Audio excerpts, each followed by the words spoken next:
Welcome back to Obscurus Gaming, and tonight is, well, kind of a special night. It is launch day for the Nintendo Switch 2. Mine should be coming tomorrow, hopefully, so I'm pretty pumped about that. Now, I know what everyone is thinking. How is Mario Kart World? And is it worth getting just for the Switch 2 alone? It is the only new Mario Kart game in over a decade, so everyone's kind of excited about that. But I'm here to answer a slightly different question, and that is if Garfield Kart Furious Racing, released back in 2019, which to this day is the worst reviewed kart racing game on the Switch.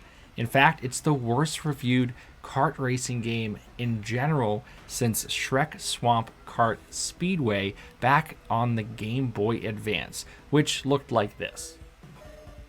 So yeah, I want to see how bad is Garfield Kart actually. Let's take a look.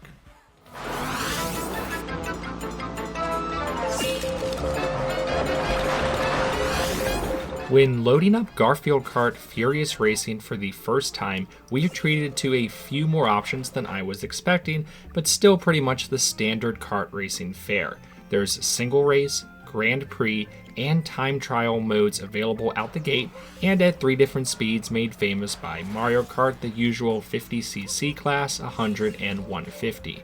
I spend most of my time playing Grand Prix, of which there are 4 cups, containing 4 courses each for a total of 16. After choosing your cup, they're named after foods like Lasagna Cup and Pizza Cup, there are then 8 characters to choose from in the Garfield verse. And it seems the developers struggled with even coming up with 8. So yeah, a few less than Mario Kart World, you might say.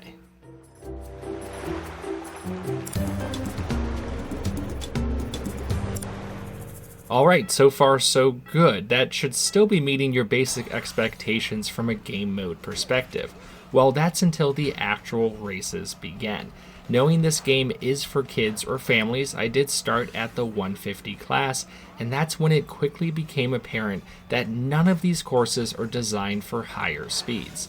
I don't expect to be able to handle this game all that great right out the gate. I mean, I'm pretty bad at most racing games anyways, but man, if it isn't obvious immediately how janky this whole thing is. On any given race, there are countless moments where the handling of karts is simply unresponsive, boost drifting is completely erratic, leading to a constant battle of not running off the course or into objects, many of which that have hidden walls or just poor detection in general. The game seems to understand how common this might be, so if you get stuck on any sort of object for more than even like a second, it will trigger a reset of your kart.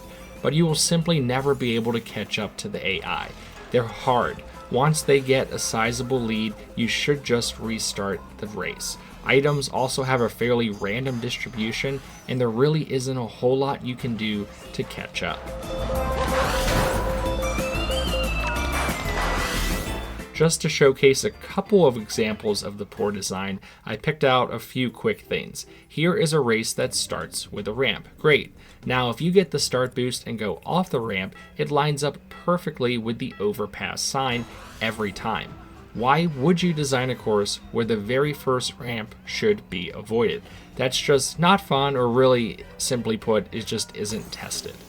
Here's another course where if you're just driving at the regular 150 speed, you will 100% be launched off the course. Yeah, you could become an expert and learn what ramps to avoid and spend half your races braking at the right times, but that just doesn't make for a very fun kart racing experience.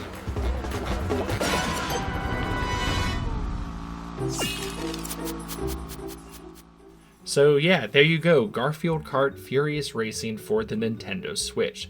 This game is actually so good that a sequel is coming to the Switch 2 sooner rather than later, called Garfield Kart 2 All You Can Drift. That actually was just announced a couple days ago, I think, which is just mind-boggling that this will continue into the next Switch generation. So when you get sick of Mario Kart World, just know that Garfield will always have your back.